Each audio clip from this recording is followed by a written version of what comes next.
Hi, those who joined, can you hear me?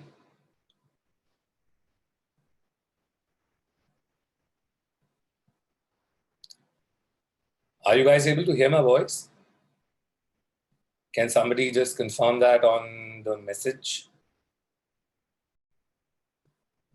Great, great. So I think we'll wait for a couple of more minutes and then we'll start off.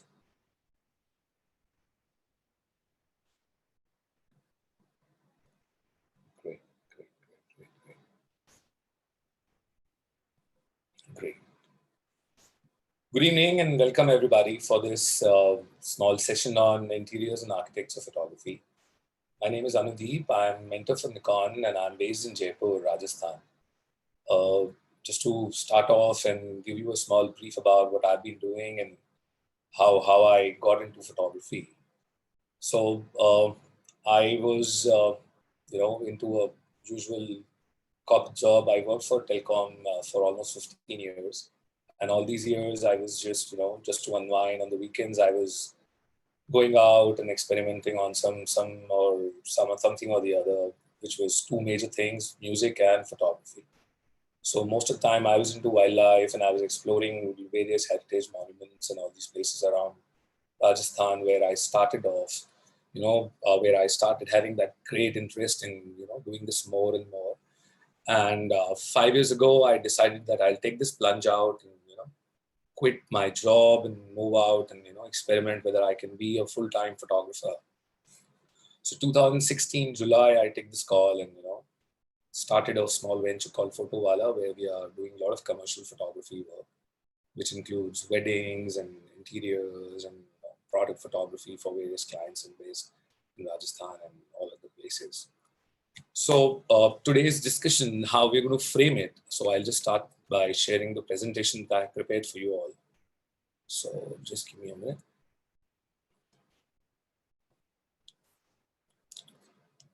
Can you all see this?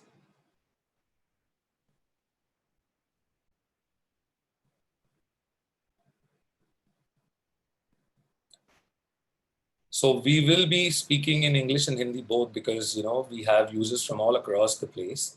There are going to be a lot of users who will be comfortable in English and there will be a lot of people who will be comfortable in Hindi. So as we progress, we will use both the languages. So you don't have to worry about on the language part. So how we are framing this is that we will be having three major sections of today's session. So first, we will understand what kind of equipments and all those things that are there that we use when we do architecture and interior photography. And then we'll talk a bit about the shooting approach, what all things we have to keep in mind, what kind of settings we need to do, what kind of things we should be keeping in mind when we're doing a certain kind of photography, whether it is architecture, exterior photography or interiors, what kind of lightings we have to keep in mind and all those things. And then I'll be sharing a few pictures that I have clicked all these years and some of my projects that are really close to my heart. And maybe we can have a discussion post that. If you have any queries that you can post up, so we can talk on that. To begin with, what is architecture and interior photography? How do we define it?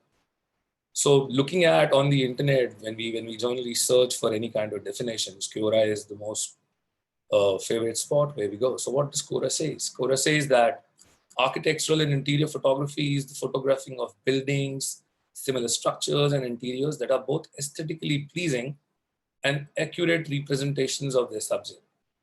तो अगर हम इसको बहुत simple term में समझने की कोशिश करें तो आर्किटेक्चर और interior photography basically main purpose जो डिफाइन करते हैं वो ये करते हैं कि हम जो भी मॉन्यूमेंट या कोई बिल्डिंग या कोई इंटीरियर प्लेस जो हम क्लिक कर रहे हैं या जो पिक्चर हम प्रोड्यूस कर रहे हैं वो एक करेक्ट रिप्रेजेंटेशन हो और वो देखने वाले को अट्रैक्ट करे कि ये जो जगह है यहाँ पे मैं विजिट करूं. That's normally the intent of doing such kind of photography. So when we get commercial assignments, the intent, for let's example, when a hotel asks us to do a photo shoot for their property. So their intent is that we represent, we showcase whatever they have built up, what kind of designs they have incorporated in their architecture, what kind of uh, uh, services they're providing there in that property, what kind of luxury, what kind of comfort that is there in that property. वो सब हम वहाँ पे display करें या वो सब हम दिखाएं. तो वो हम किस तरीके से प्रेजेंट करते हैं, किस तरीके से हम उसको शोकेस करते हैं, that is all about architecture photography. Now to do this, the most important element, there are two more main important elements. One is how we see things and how we, how we understand what our client, if it is a commercial photography, or otherwise, if you're doing it for our own purpose, traveling and visiting places, how do we want to showcase that particular monument or that particular building to our viewers? So that is one part. The second part, which is very, very important, is the equipment. What kind of equipment we use in photographing all these pictures. So coming on to the equipment first, which is the best equipment and which is the best camera gear for architecture and interior photography? So I would say it's not anything which is specific. So you can do architecture photography with whatever equipment you're carrying. Even your cell phone can at times be very useful equipment to click a picture.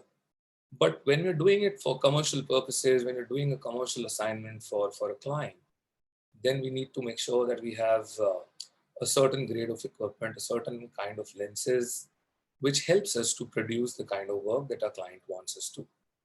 So हमारे लिए बहुत ज़रूरी हो जाता है कि हम ये अंडरस्टैंड करें कि हमें किस मोड पे शूट करना है. हम लोग कमर्शियली काम कर रहे हैं या अपने लिए खुद के लिए प्रोड्यूस कर रहे हैं, हम लोग ट्रैवलिंग कर रहे हैं और फिर अपने डॉक्यूमेंट कर रहे हैं कि हम कहाँ गए, क्या देखा. उनको देखते हुए इक्विपमेंट हमारा बहुत इंपॉर्टेंट रोल प्ले करता है. So when we look at the equipment, the first thing that comes to our mind is what kind of camera bodies we can use, right? So there are crop sensor cameras, there are full frame cameras, there are medium format cameras. There's so many things that are available in the market. So what should we be using? So it all depends what kind of budgets are there with us, what our pocket allows. Everything is available in whatever pocket allows. So looking at that, we can decide upon the camera body. So if, let's say, for example, if you are looking at a budget friendly approach, a crop sensor cameras like D7500 or the mirrorless Z50 can be a very useful equipment for photographing on the crop sensor. So these two can be a very useful camera bodies when you are constraining yourself in the crop sensor environment. But when you let's say when you want to go in the full frame camera space, there are so many options. The mirrorless Z7, Nikon D850.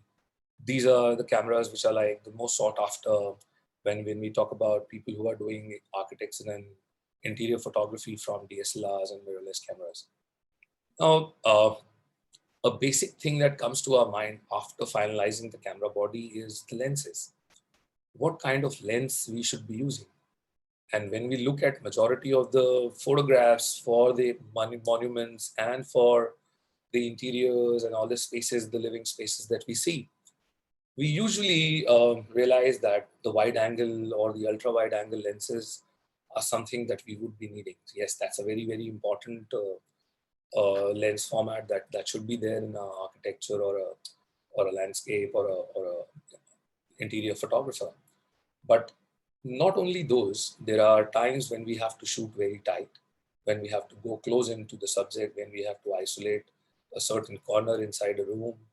That point of time, we need more focal length. So it's not always necessary that the ultra wide angle lenses are going to be the most useful or the most suited lens for architecture or interiors. So these are what I have listed down. So a DSLR or a mirrorless camera body is what we can look at. Then lenses, an ultra wide angle lens, a standard zoom lens maybe, A block lens, a prime lens, if you don't have that, the standard zoom lens will usually cover the kind of focal length that we need to, incorporate when we are shooting. A sturdy tripod is a must when we are shooting architecture and interiors, especially when you're doing some sort of commercial work. It is very, very important. But as we progress in the session today, I'll showcase where I have not used tripods in some of my photographs, and I completely shot handheld and was able to produce the kind of work that I was looking for, and I was able to get the images that I wanted. A remote shutter release or a tethered shooting on directly onto a laptop or an iPad or something is also very, very helpful when we do commercial work, because that way we're able to see the results then and there, and it's very easy for us to evaluate the pictures that we're clicking. So looking at the lenses, what kind of lenses we should be considering when we are choosing the camera bodies, and when we are choosing the kind of camera body, whether a DX camera or crop sensor camera or a full frame camera. So I've just jotted down few lenses in basis the categories that we can choose. So if there are a lot of people who think that if we have to do interiors and architecture, I have to shift onto a full frame camera, then only I'll get all the good lenses and everything. It is not so, and when we come on to the next section, we'll understand why. For DX camera bodies and ultra wide angles, there are lenses like 10 to 20 mm available, which will have a effective focal length of 15 to 30. Then there is another 12 to 24 available, which is another very good lens available for the crop sensor cameras. The standard zooms, the kind of kit lenses that come along with our camera bodies, 1855, 18140. These kind of lenses are also very, very useful, very handy. Many a times when we do interiors and architecture photography, they're like very, very useful. Primes, when we use prime lenses like 35 mm for crop sensor, is like very useful many a times. On the Z mount, the new mirrorless cameras, when we are using Z50, the 1650 is a standard zoom lens that is available. And the good part is that all the F-mount lenses of the DSLRs are compatible with the mirrorless camera. So all the lenses listed above can be used with a FTZ adapter on the mirrorless. So you can choose those camera bodies as well without even hesitating what kind of lenses we're going to get. So that is also there. For FX cameras, like ultra wide angles, will have a 1424, which is like ultra wide angle lens, the most sought after lens from Nikon. Then 1635 is another very, very useful lens. Then we have 2470 as a standard zoom, 24120, the kit lens that comes along with most of the full frame bodies. That's also a very, very useful lens to use. When we look at the primes, if you prefer shooting on block lenses, many of the photographers do that. So a 20 mm 1.8 prime is a very, very good lens to use in interiors and architecture photography. The 24 mm prime is another one. 50 mm is another useful. When you look at the mirrorless Z-mount lenses, the current lineup has 1430, which is another super wide angle. A 2470 is the standard kit lens available. There is a 20 mm, 24 mm, and a 50 mm variant available in the Z-mount as well. So we have to choose some of these, not all of these, obviously. So we can choose one of the ultra wide angle lenses depending on the kind of work that we intend to do. So when you have more of interior spaces and you have to cover the vistas and everything, you should be using an ultra wide like 1424 on the full frame, and should be keeping a standard zoom just in case you have to go beyond the 24 mm focal length. So that is how you decide to pick up your gear. Then what is the next that comes into our mind is there's a distortion that we see when we use ultra wide angle lenses. There is usually a perspective distortion when that appears in the photograph. So to control these kind of things, most of the architecture photographers, you'll find the top-notch architecture photographers would be using the perspective control lenses. These lenses help us to correct the distortion while we are clicking the picture. So they help us to adjust the distortion by tilting and shifting the glass elements through through the knobs that are available on the lens itself, and it it changes the perspective within the camera itself. So these lenses are very high end. Not everybody can afford it. So we're not talking much about these. So uh, these are another options. You'll find all the pro architecture photographers using these kind of lenses. So Nikon has two very good wide angle lenses available for this. One is a 19 mm f4 lens, which is recently launched, and there is a 24 mm lens also available. So these are the lenses that we have. When it comes to what kind of camera settings, what kind of shooting angles should be there, what kind of focal lengths, what kind of compositions, the lighting, and all these things. So a lot of these things will also help you to identify the kind of camera equipment that you should be having, especially the camera body. So what kind of control you get in your camera body will define what kind of uh, camera model you should be picking up to basically get your things going. So for example, when we look at ISOs and shutter speeds and aperture, focus modes and the white balance, these are things which are going to help you a lot in understanding what kind of camera model you should be picking up. For example, the white balance control, many a times when we're shooting interiors, we need to control the white balance manually, and we have to control the Kelvin temperature on a manual mode so that we achieve the accurate colors of the interiors. So in that scenario, the basic uh, cameras, which are the entry level crop sensor cameras, those may not be as useful as the higher end crop sensors or the full frame cameras, because the Kelvin control is available on those camera bodies, but not on the entry level DSLRs. So that is how you will be able to define and identify which camera body you should be finalizing on.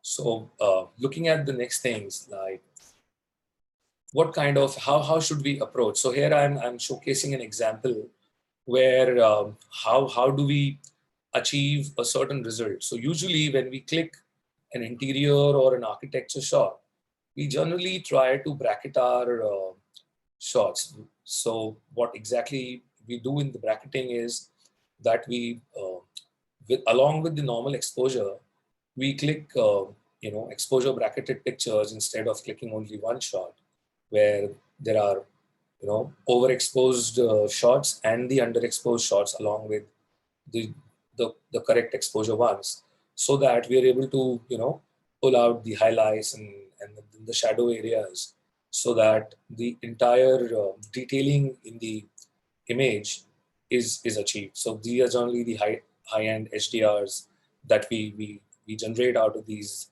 bracketed pictures. So over here is the example. This picture is for a resort in Udaipur called Ananta Resorts and Spa. So this is a scenario where the room was not as brightly lit up as the sky was during the evening.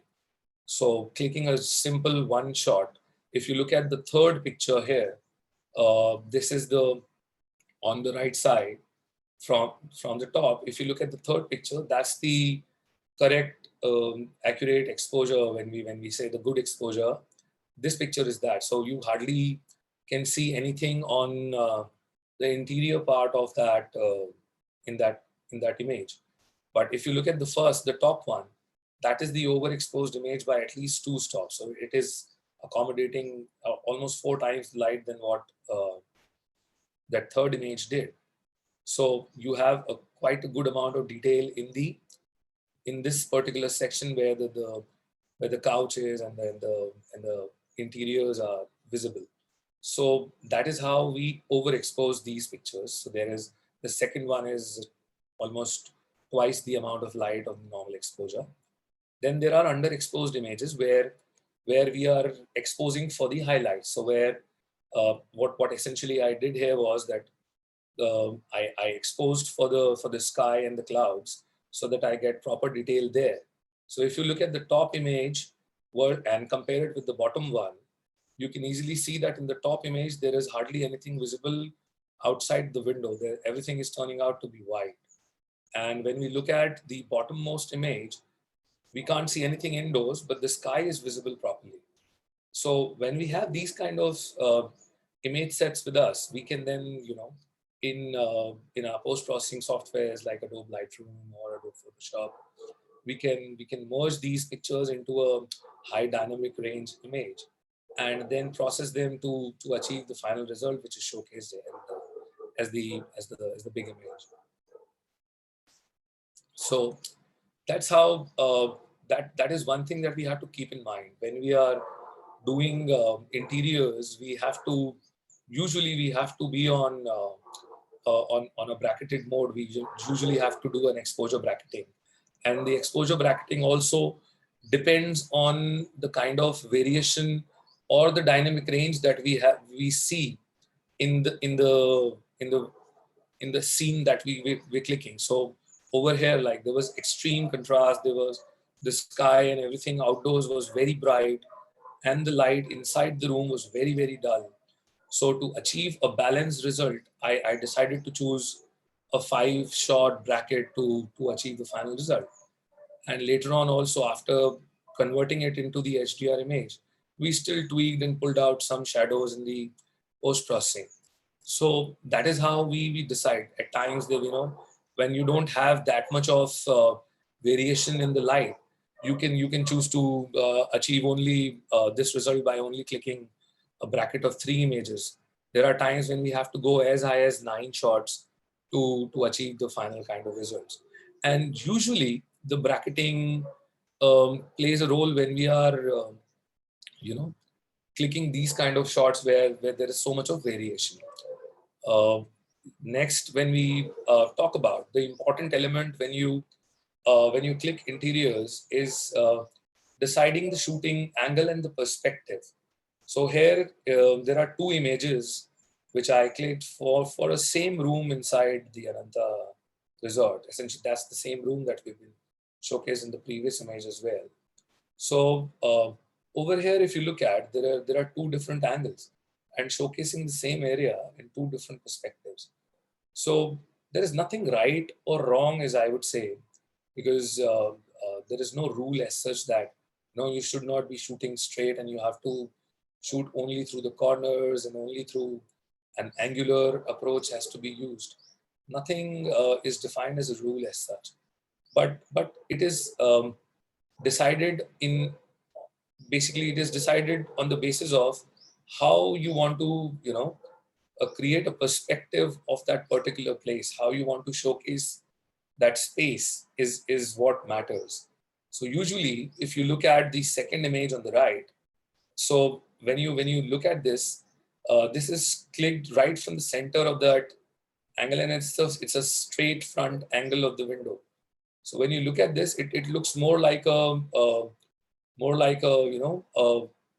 an angular lines getting into a merging situation where it looks like that the room is not too wide. But when you look at the first image, the left one, it showcases that the area and everything is a little big. So depending on what kind of perspective you want to give to your image, you decide upon the angles. That's very, very important when you click interiors for any of the places that you are working on. So that is how we change the perspective and achieve the result that we desire to. There's another example, a similar one for a different location, and this is also sharing how changing the perspective can change how we look at a certain place. So on the first one, on the left image, the entire area looks much bigger, whereas on the right one, it doesn't look that big, but it gives you a different perspective how things are. If you closely look at on the right image, how the AC is appearing. So that air conditioning unit is looking much longer than what it actually is. So this is the kind of perspective we get when we use ultra wide angle lenses. And then we can, to avoid this kind of thing, we can use the angular perspective, the one that we have got on the left image. similarly, when you, this is choosing the angle. Now, this is choosing at what height you should be clicking the shot. So this is one of the banquet halls in Ananta Resort in Udaipur. So this was a new banquet hall that they have recently launched in the month of November. So we went there to get this thing done. So if you look at the first one, the left image, it is, my camera was mounted on a tripod, and tripod was full open on its usual height. So that this is the kind of perspective I got here. But on the right hand side, when you look at this, I used a table, and I went up on that table and placed the tripod there on that table, and now I got almost 4 feet additional height, and then I click this. So this is giving a different perspective to the image altogether. So it all depends what kind of view you want to give to your viewer, and the person who's going to see the images finally. So that will create a lot of difference. Shooting from a lower angle will give a very, very different perspective to to the room or to the place that you're clicking. And shooting from a certain height will totally change the view of that place. So you decide. It's not, there is no hard rule that when you're clicking banquets you have to go high, or when you're clicking any room you have to remain on a low height. But you have to adjust and experiment where it should be, where your tripod, or at what height your tripod, or at what angle you should be clicking, so that things look more interesting and more captivating to the eyes. That's how we define this. So similarly, this is another example. This is a resort in a small village called Tehla near Siriska Forest in Rajasthan. So when we click this left image in the evening, I realized that we're losing out a lot of perspective uh, in terms of how the courtyard is looking, and we decided to shoot it from the building opposite to this, and you know get a different perspective. Another thing that we decided to do, because this is a very uh, a secluded place. There are hardly any inhabitants here. This resort is right next to the Sariska Tiger Reserve. So we realized that the night skies are going to be very, very interesting in this area. So we tried including the elements of landscapes here, and then we chose to click this particular shot instead. And when we delivered it to our client, this was the final one that we decided to give, the one on the right side. So this gave a little more perspective how the courtyard looked, and how those pillars are, what kind of colors are there in that lobby there, what is there on the rooftop. There is something there on the other, on the opposite side. So those kind of things were detailed out in the second image. So uh, that's how we achieved it. So there are some questions I'm seeing on the other screen of mine, where people are asking for what kind of shutter speeds and what kind of aperture and all these things should be. So I'll come on to that. I'll be speaking about them in a while, and we'll cover those things up. So when you look at the next, as I said earlier, it is not always the wide angles that do the trick for interiors and for architecture photography.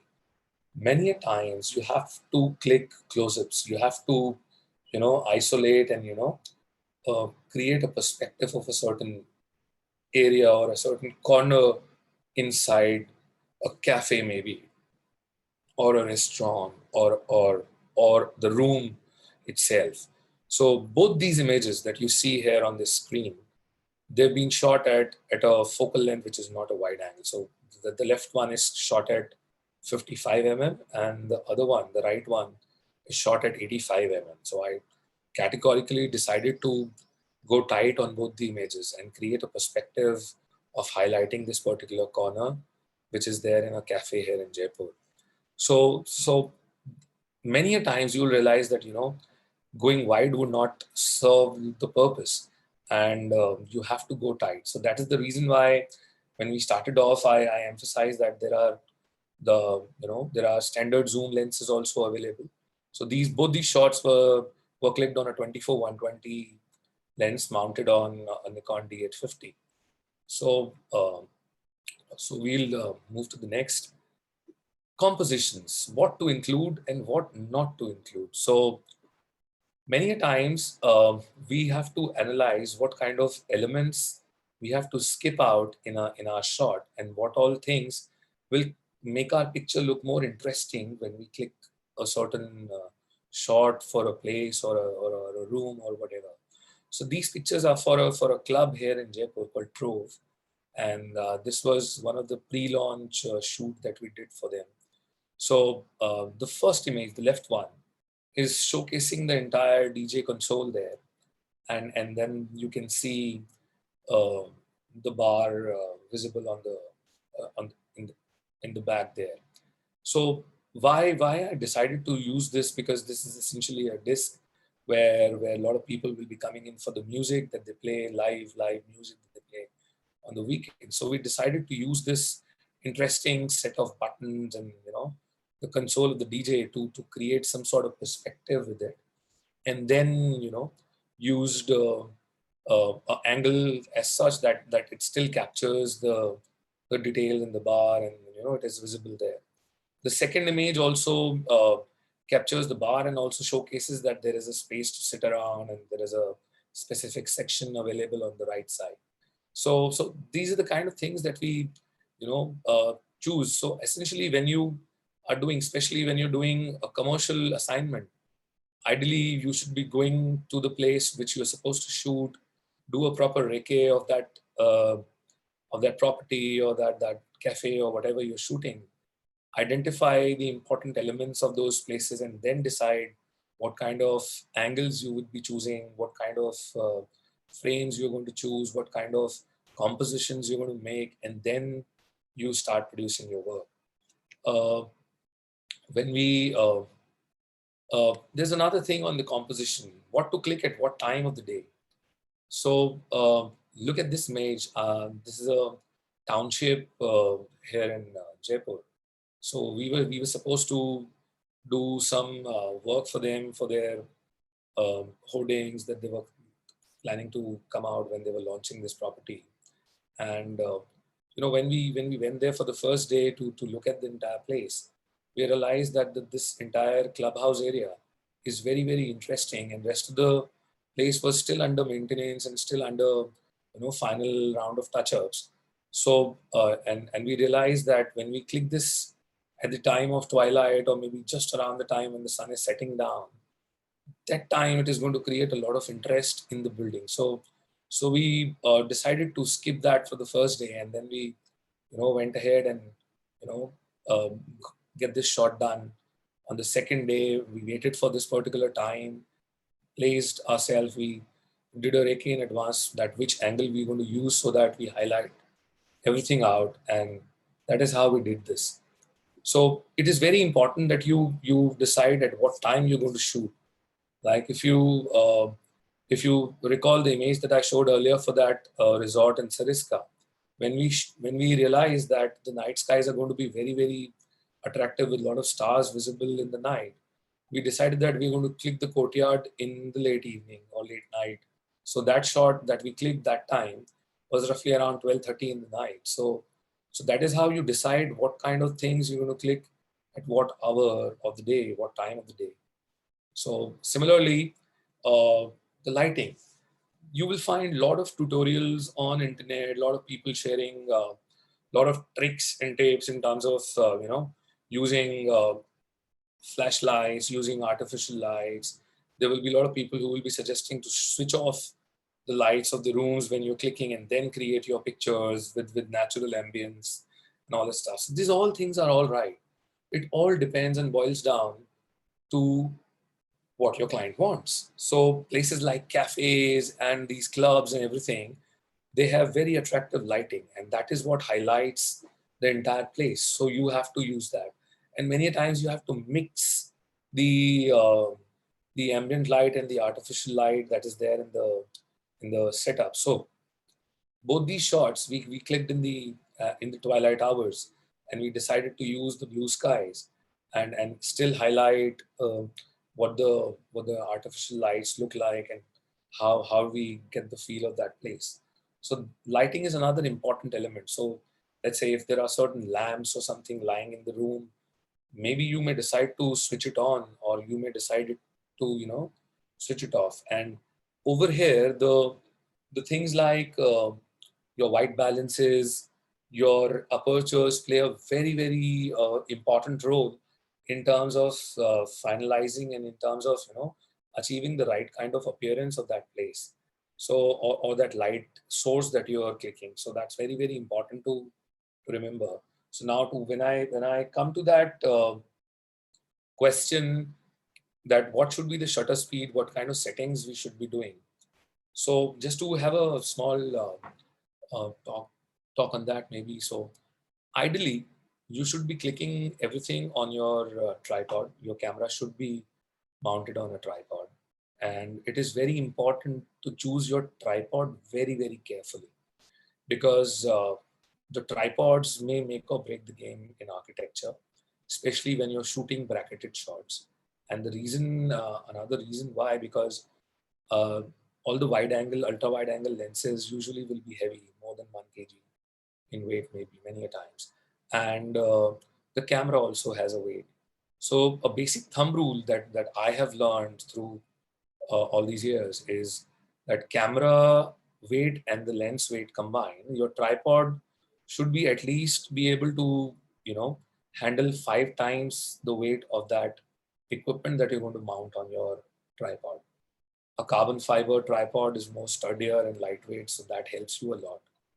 And having the weight capacity in the right order is very, very important. Many a times we end up using a lightweight tripod meant for lightweight equipment with the heavy lenses, and that creates a lot of you know blur in our images, because either the camera tilts down minutely, and we're not able to notice that so easily, but we don't end up getting sharp and crisp images. That's all because of the tripod not able to handle the weight of our equipment.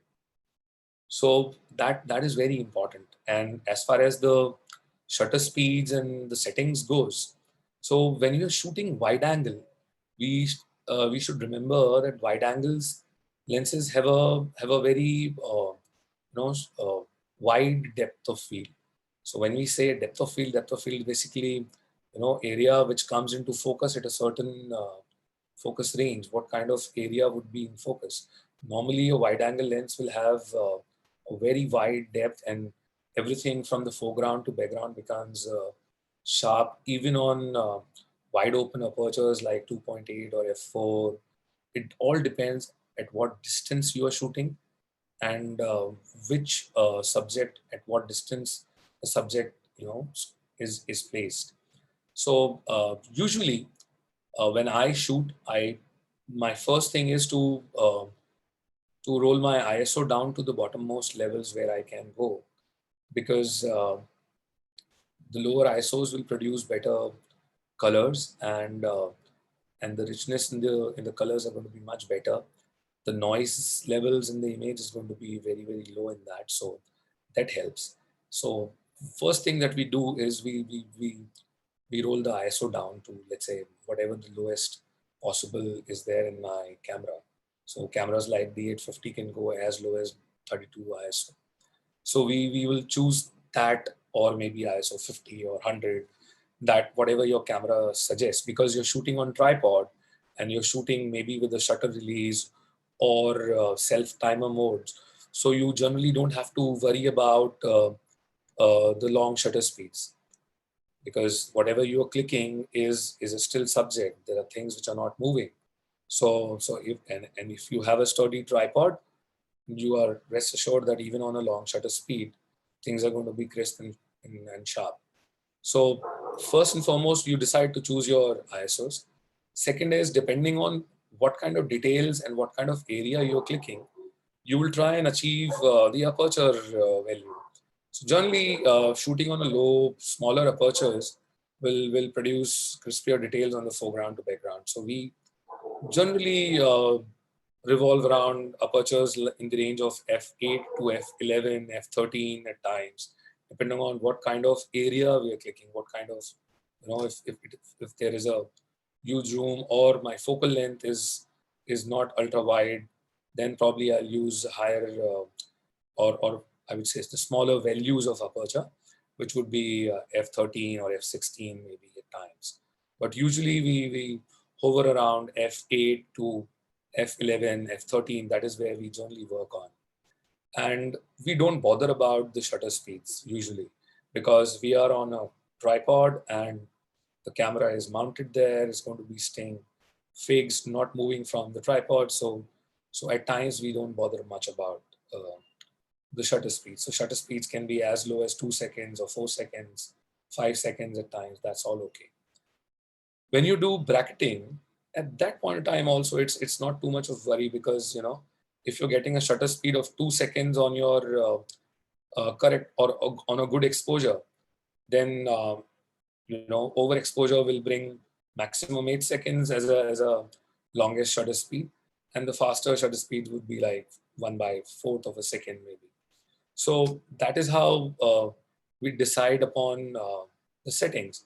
White balances, we usually always tune as a manual white balance, looking at the the scenery. But nowadays, the cameras like Z7 and Nikon D850, the auto white balance is so accurate that you don't even have to bother about it, and even switch it from auto to manual, and usually they're going to give you the accurate result in terms of the colors.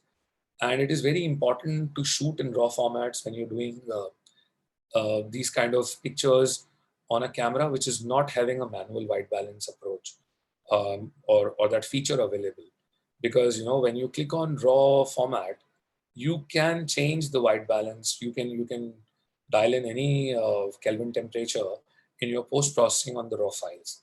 So that way it becomes very helpful, and you can achieve the correct white balance just in case if you're not able to, using the presets that are available in cameras, like when we talk about cameras like entry level cameras like D3400 or D5600.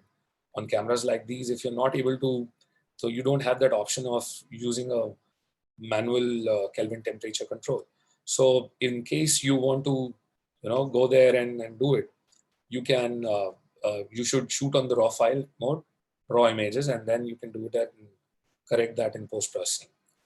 So this is essentially the features and important elements that we have to keep in mind when we click anything on interiors and architecture.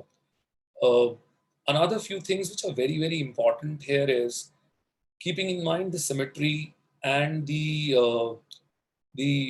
straightening and the lines and the curves and everything, so that the pictures doesn't look tilted or distorted. That is very, very important. So make sure that when you're clicking on the tripod, make sure that you set the horizons and everything correctly. Your camera should be absolutely straight and parallel to the ground. That's a very, very important aspect when you click anything on interiors or architecture front, because wide angle lenses tend to have distortions. If you can see the left image, there is a visible angular distortion in this picture on the right corner. You can see that. So these things will many a times may annoy and disturb us, that these things are not looking okay. So it's very important that you straighten down your camera so that the perspectives are correct and the horizon and the symmetry is maintained. That's very, very important. Next, I would want to share a few pictures that I have clicked over a few years. Me and my team members at Photowala, who whatever assignments that we got. One of the assignment that is very, very close to my heart is a project that we did at Amritsar. This was in 2016, and during that time, the government of Punjab was, decided to renovate the entire heritage walkway right from the town hall in Amritsar till the Golden Temple section. So there are some 29 different monuments that they decided to renovate and revamp altogether. So the company which was doing the lighting setup for them, they hired us to do this for them. And essentially, this project was not exactly for the architects or for any hotel or anything as such, but it was more for the lighting company, and we were supposed to highlight how this entire place transforms when the lights get on.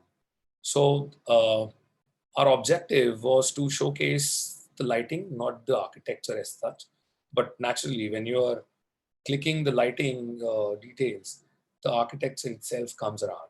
So this thing eventually got published in a couple of international magazines as well.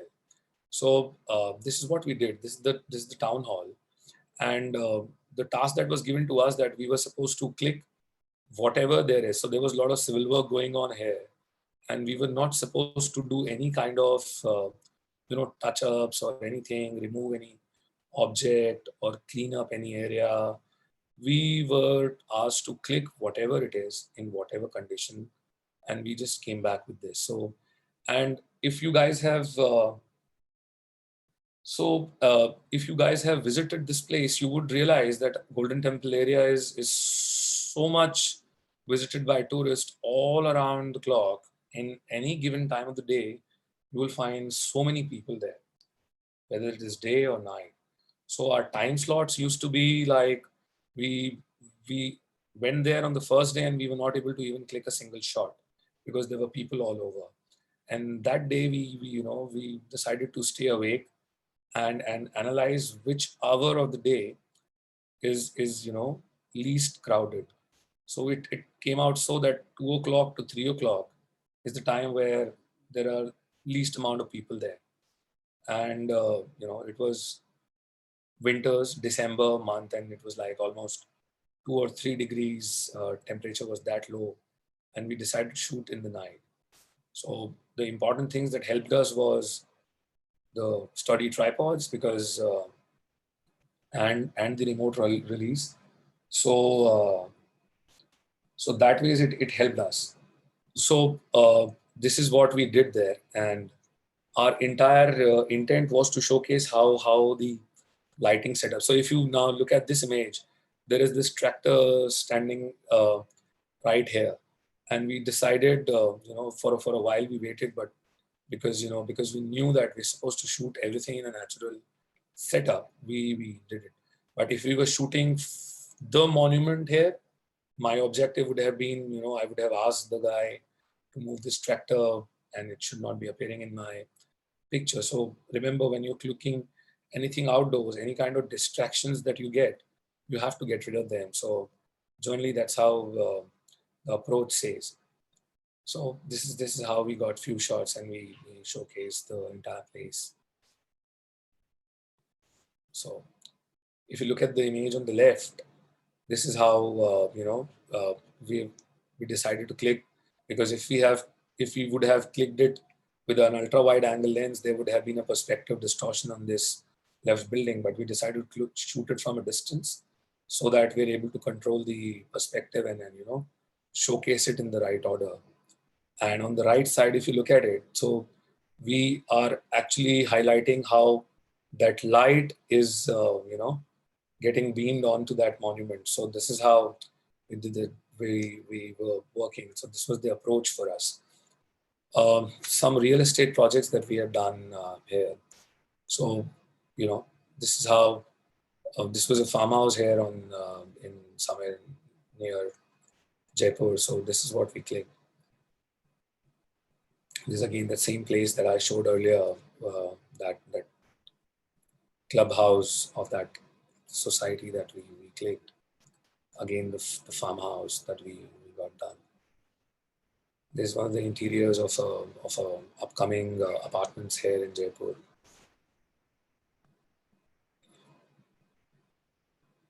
So now look at this. So this is the same place, same space. This is a title shot of the of only the dining area.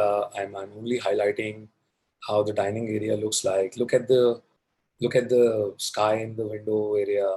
This is the time where the sun is set. This is the blue hour, and we decided to wait for this particular shot and click it only when it turns out as a twilight hour, so that we can you know move away from the lights on the building in the opposite side, because those were not very good looking structures there. So we decided to click it in such a manner. And then there is a wide angle perspective of the entire living space. So that's how we approached this particular shot. Some of the hotels and pubs that we have clicked here. So there's a cafe in Jaipur called Town Coffee. So we recently did some work for them. You can check their Instagram. A lot of pictures are there available. So, so again, coming back onto the same thing, that it's not necessary that you always shoot wide angle. There are times when you have to isolate a corner, highlight a particular area so that it looks more attractive and intriguing, and people are more enticed to come and visit that particular space there. So that is how we showcased. There's a restaurant in one of the hotels that we clicked for the Ananta group. Again, another perspective of the same place.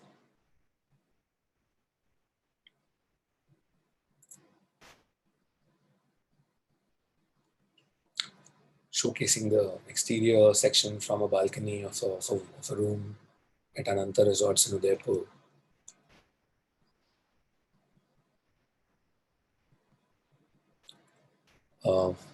Again, so I would say many a times when doing architecture photography, it's a mix of a lot of landscape work and a lot of architecture, pure architecture. There are times when it's going to be a mix of both.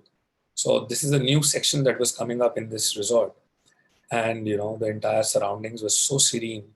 This place was not yet live, and when we went there, we decided to create this space up, and suggested this to the F&B manager there, and they decided that this is going to be very attractive.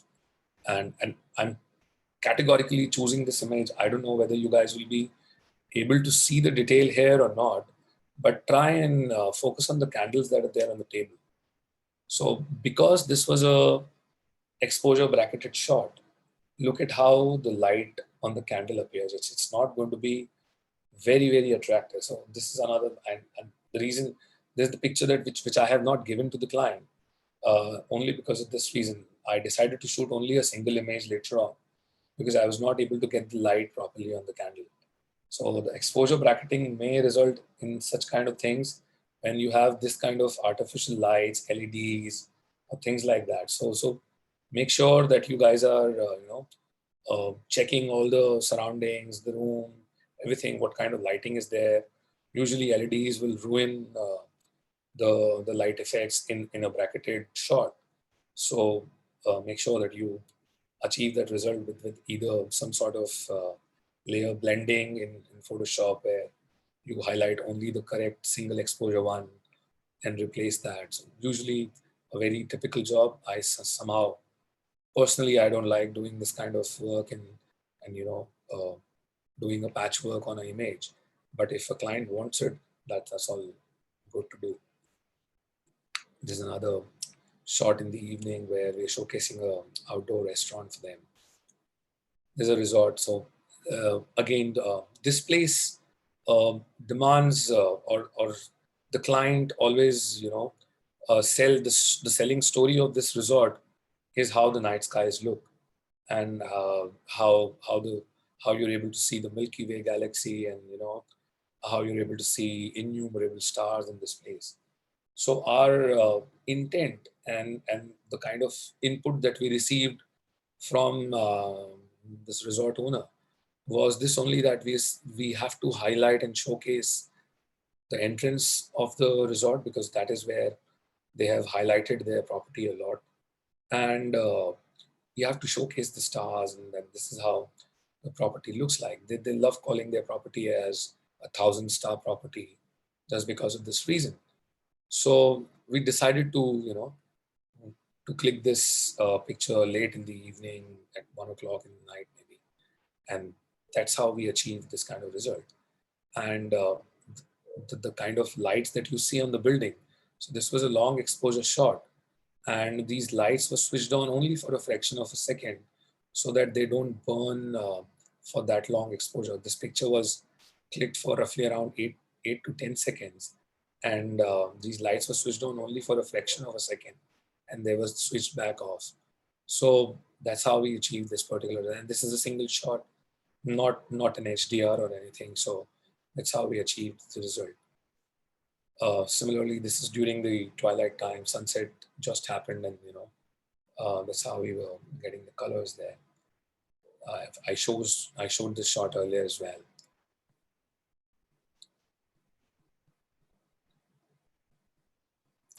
So this is a 400-year-old palace here in Jaipur called Mundota Palace.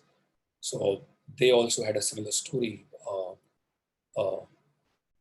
So the owners told us the stories when so it's a royal family who owns this place. So the ma'am who was there, and she told us that they used to see a lot of stars when they used to spend time in this garden called Baghe-e-Inayat. So when they told us this story, we decided that we were going to click a similar shot. So, and we decided to switch off all the lights possible from the building so that we highlight the night sky properly. And that's how we achieve. So usually and that's where it is very, very important that uh, when you work with your client, it is very important to, do a proper recce of the place, analyze what kind of inputs that they have, which are the most favorite areas of the owners, or what is the special thing that they feel about their property, and try and bring that out from the images that you're clicking for them. So, and we were supposed to do only exteriors for this place because till that time their rooms were not ready. They were renovating it.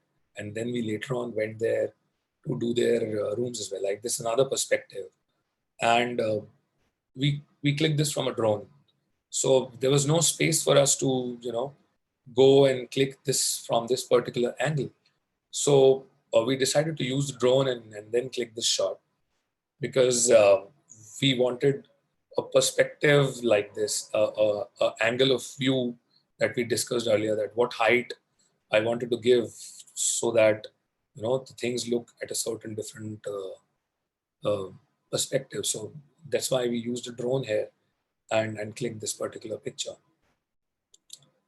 Now, this is one of the rooms and sections inside the same palace. This is one of the lobby areas in the floors where people can come down and sit and have a drink.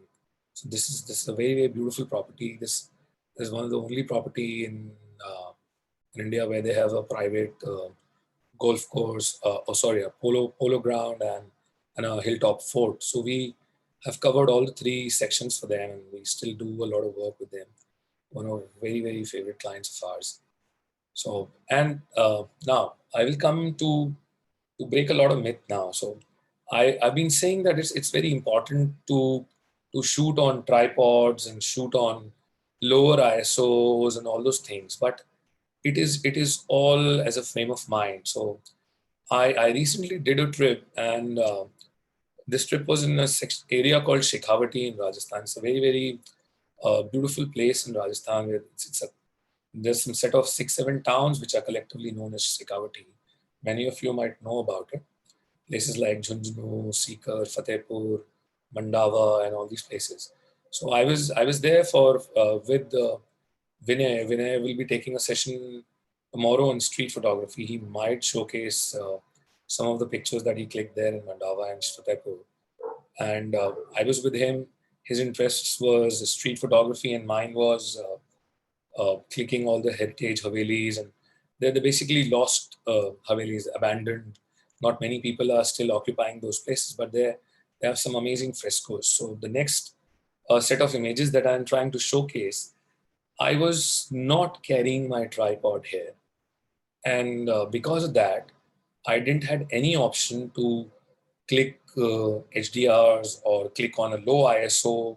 These places didn't have lights or anything because many of these places were non-operational. People were not putting up there. Rooms were closed, locked many a times. So when we went in there and saw all the stuff, I decided to to have faith on my camera equipment and decided to go ahead and click. So just showcasing a few images from there. So look at this. This is all handheld, no tripods, nothing. And what you look at here is another thing that I would like to bring out. Uh, Many a times you should, and it is very interesting to blend in human element and any other element in your architecture photographs. So I don't know. I will ask Vinay today after this session that if he can showcase some of his photos, because I follow Vinay very closely. Vinay is also a mentor at Nikon with us. And he has done some brilliant work where he used his street photography approach in shooting some interiors. He has done a phenomenal work for B.V. Doshi. He's a very, very famous architect. So, and most of his pictures have human elements, and he has broken a lot of rules there, where he's clicking pictures. There are kids in the playing area. There are people walking around. There are students in the university campus running around, and he's still clicking. So these things, generally, the myth or generally the traditional approach of interior and architecture photography says that people should not be there in the picture. There should not be distractions of human in an interior shot or anything. But he used it very, very wisely there. And I will ask him if he can share a couple of photos with you guys tomorrow when he takes his session at 6 o'clock. So maybe, though he's covering our street photography, but maybe I'll ask him, request him if he can share a couple of pictures. So that will be very, very useful to see. So here also, because this guy plays the Ravan Hatta there, and whoever visits, the tourists, whoever visited this Haveli, which is now a private museum as well. So he generally greets everyone. So casually he keeps standing here, and when people walk in, they pay him some small uh, amount for his skills and all. So I decided to click the moment I entered. So, and this is all handheld, shot at a high ISO. This was some 1600 ISO, and I didn't hesitate to click it at that level. And when I was clicking handheld, the important element for me was to make sure that I have a shutter speed which is fast enough to make sure that I don't blur the image because of the hand movement or anything. So that's how. And I was still shooting these pictures at apertures of f8 or f11. So naturally, I was getting very less light when I shoot at that kind of apertures. So I decided to bump up the ISO also and keep the shutter speeds also high. And the camera I used here was D850, and the kind of dynamic range that this camera has, it helped me to, you know, revive the shadows and the highlights uh, from these. There's a question somebody is asking that how do you manage outdoor and indoor exposure? So we discussed this. I guess maybe you have joined in a little late. We discussed this that usually when you are shooting natural light and you have an outdoor and indoor thing to cover, you generally use exposure bracketing to create an HDR image. And this exposure bracketing can be anywhere from 3 shots to 5 to 7 to 9, so that and it all depends on the kind of variation you have in the light in the indoor and in the outdoor, and basis that you can create your exposure and then blend those images into an HDR image and then finally get the output. So these are some pictures. So I've clicked exteriors, interiors, a lot of stuff I did there. So we were out for 4 days in this entire region and clicking all across.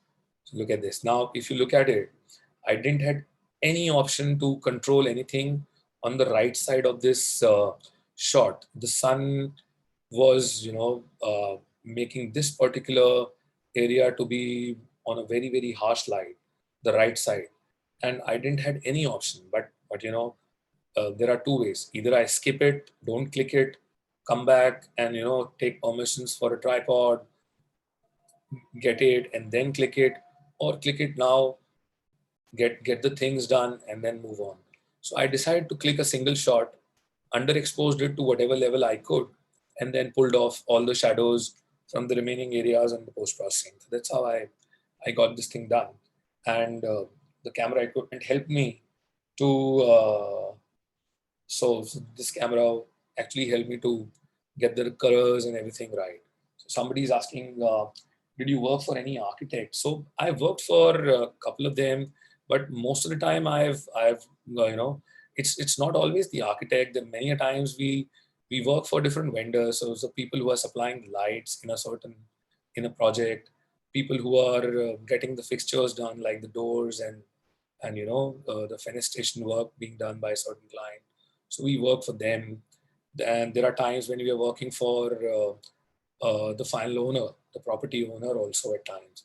So it all depends. So the work will vary. So a same property, you can produce different results basis for whom you are working.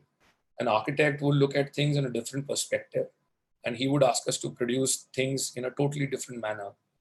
Whereas somebody who is fitting up the doors and the windows in that building would ask us to create a different perspective. Somebody who is doing, let's say, the the lighting work in the building would ask us to produce things in a different manner. So it all depends. It all depends how you are connected with the client. Who is your client? Who is getting you that particular project, and who is asking you to produce the work? It all depends on that, and basis that you approach and you follow that particular style to create that output. So for one same property, you can produce different kind of images of the same place depending on who you are working for, the architect or the interior designer or the carpenter who has supplied the furniture, or you are working for the lighting company who's doing lighting work in that building. It all depends on who you are working for, and that ways your work will vary. Another perspective. So this is basically highlighting where you are positioning yourself. So when I was clicking here, there were a lot of tourists who were exploring the place along with me. In fact, Vinay was also there with me. He was also shooting. So we chose to time our shots in a manner that we get least distractions, and we don't get too many people. So my approach was that I wanted to create images where I don't see too many human interactions. But maybe when Vinay clicked, he was always clicking where when people were there along with the entire property visible. So both have different approach to shoots, and it's nothing is wrong, nothing is right. It is how you perceive your things to look like, and then you have to work on that. So this is just showcasing perspectives, shooting vertical, showing detailing, and important element is maintaining the symmetries, the distortions, and things like those. So these are things. So similar perspective. This image was there in the front first page of the PPT as well. So again, the perspective. So while walking, we saw so many different frescoes, paintings, wall paintings, all over in this region that this place is a living open air art gallery. If you have not visited, highly recommend you all to pay a visit here in these towns. Beautiful place. So you can follow me here, and in case there are questions, we are short on time, I believe. As I never expected that I'm going to take that much time, and I will take few questions quickly. I may not be able to browse on all the comments that have come in. So I was not able to see the comments because the PPT was running. So in case you have questions, you can quickly type them down or retype them down here. I will try and take a few, and you are most welcome to send me a DM on my Instagram, and I'll be very, very happy to respond to all of those questions in whatever best capacity I can. What? So Harsh Desai is asking, what is your suggestion for a person just entering in this field? I am an architect with good sense of angles. I have a basic D3100. Please give some suggestions. So Harsh, you can start off with the camera that you have. Um, uh, all you need is a proper set of lenses, proper set of tripods. There will be some sort of difficulties for you in terms of setting up your focuses, because many a times on architecture, photography and interiors, we work on manual focus. So you have to choose your lenses rightly. You might have to face a lot of problems in terms of setting your white balances and all. So I highly recommend you to upgrade your camera body at least, so that you can have better control, better features on your pictures when you're clicking finally, and that's how you can do. And because you said that you're an architect and you have a good sense of angles, which is quite uh, a good thing too. So essentially, you should start off with this camera, try fiddle around with this a bit, and then upgrade and switch. But after understanding what kind of things you are missing in your current gear, that's very very important. So I'll just mention that you know there is an email ID where you can send your queries for any kind of purchase requirements from Nikon. So I'll just type them down in the message in a while, and then you can send across your queries to the Nikon sales team directly, and they'll be able to help you out in finalizing your gear and what all things you need to upgrade onto. So just a second, I'll take next question. Milan Barad, I'm using Nikon D7200 140. Should I do interiors and exterior, which is wide angle lens? So Milan, there is it all depends on what kind of budgets you have. There is a lens available 10 to 20 mm, which will give you an effective focal length of 15 mm to 30 mm, and that will be very good to start off with for wide angles at least. And the 18-140 that you have is a very useful lens when you have to go a little tight. So you can have a mix of both these things. And because most of the time we'll be shooting at smaller apertures of f8 to f11, so these things can produce good results. Both these lenses are very sharp, so you will get nice results out of it. D7200 will give you control on your manual white balances as well. So that ways it can be a good start point.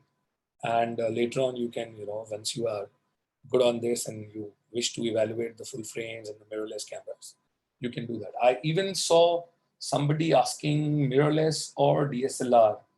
Likith Raju asked that question. So very frankly, it's your choice and perception, but mirrorless cameras are giving you a lot of advantages in terms of the new features that they're bringing in. The focus peaking feature that is there, it's there in D850 as well. But the kind of focus accuracy that it is giving you, and the kind of distortion control right within the camera itself, these kind of things are very helpful. So I would really recommend mirrorless cameras like Z7.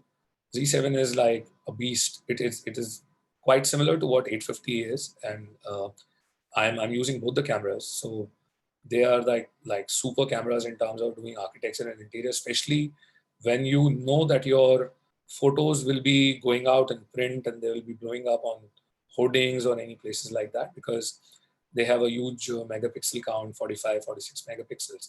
So that will be very helpful in terms of getting large prints. So that's one. Plus the dynamic range on these cameras are phenomenal. So you don't have to worry about, like, pictures that I showed here. These pictures are all clicked on D850, and there are they were like very dark on the shadow areas, and I have pulled those shadows up, and things have turned out to be really really good and usable. So I'm pretty happy with the new mirrorless system. So I will recommend the new, if you're doing interiors and architectures at 7, highly recommend it. Bhuvan asked the question.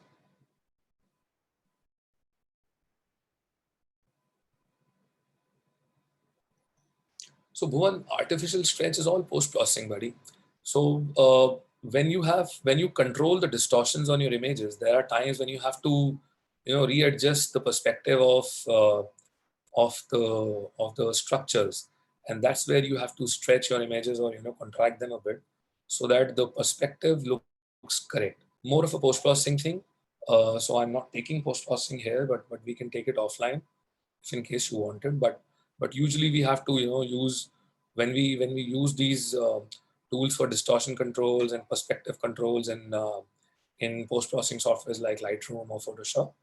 There we have to work in all these elements. So, but just by straightening or setting up the vertical lines correct, you may not get the good result in terms of the image stretch, the perspective, actual look and feel of the doors or maybe the windows or the gates that are there. So you might have to, recorrect the and stretch or contract the images a bit to make sure that the perspective is correct and the visual appearance is as per what you saw there. So that's how you can work on it.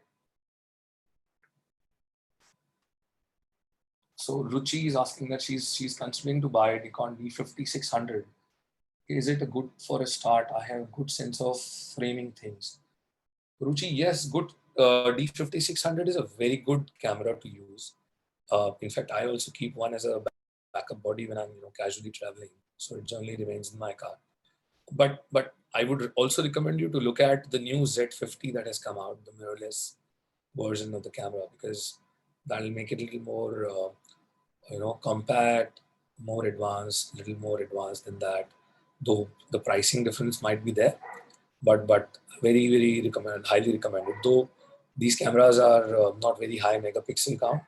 Z50 is 20 megapixels.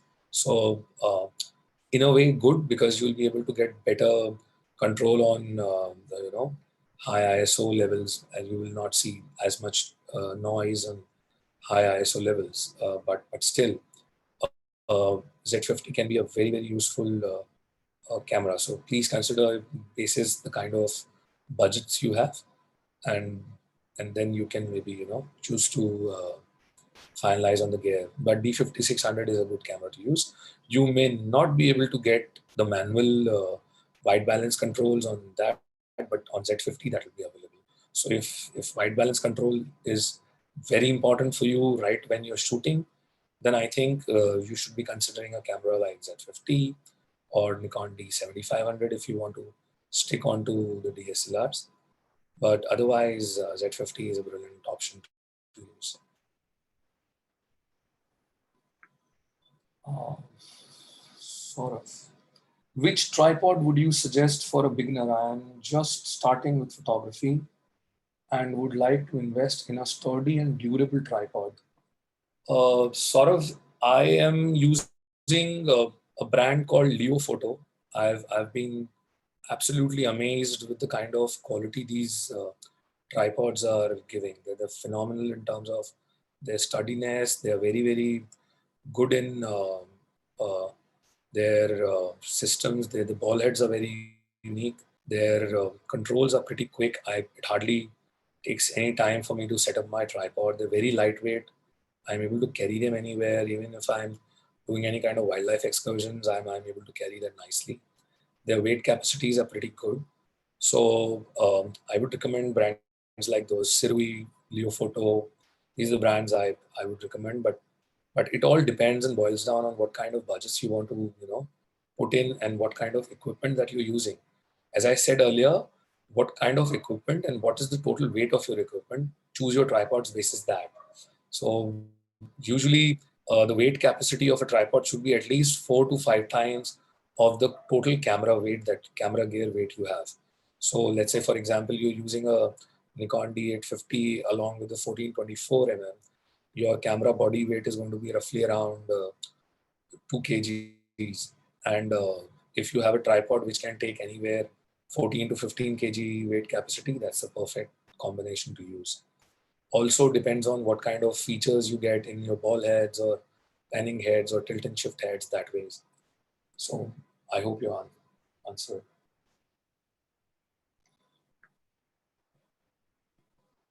How much important is it to have a field specialization when it comes to photography?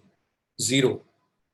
I am an all throughout management graduate. I worked for 15 years in telecom. I was making products for you all people like data recharges, mobile recharges, and all this stuff for so many years. And photography was a very strong, passionate hobby for me. I was spending a lot of time in the wild. I was doing a lot of wildlife photography during my job stints, and just decided to get into this. All you need is continual learning. You have to. I'm learning every day. During this lockdown period, also, I decided I didn't know how to do video edits, so I'm taking courses on Adobe Premiere and all those software. So keep learning. There are so many resources available. Keep learning. Specialization helps you, but if you're learning on your own and you know the things, then there's nothing to stop you. It is an art first, and then anything else. So there's no field specialization required. I don't think so. So I think, guys, I would have to wind it up here. Uh, and in case you have any queries or anything, you have this Instagram handle here. You can just send me a text, and I'll be really happy to respond to you guys. And in case any queries or any doubts that you have, you can just feel free to share them with me. Thank you so much. It was wonderful to have you all, and stay safe. Please stay indoors. This is a tough period for all of us, but then nothing stops us to keep the learning curve high. You can do interiors and a lot of stuff sitting at home. You can do this kind of photography right inside your houses as well. So try and do that and share work. We'll be very happy to see what you guys are doing. Right, I'll be signing off. Thank you very much. It was lovely to have you all. Thank you very much.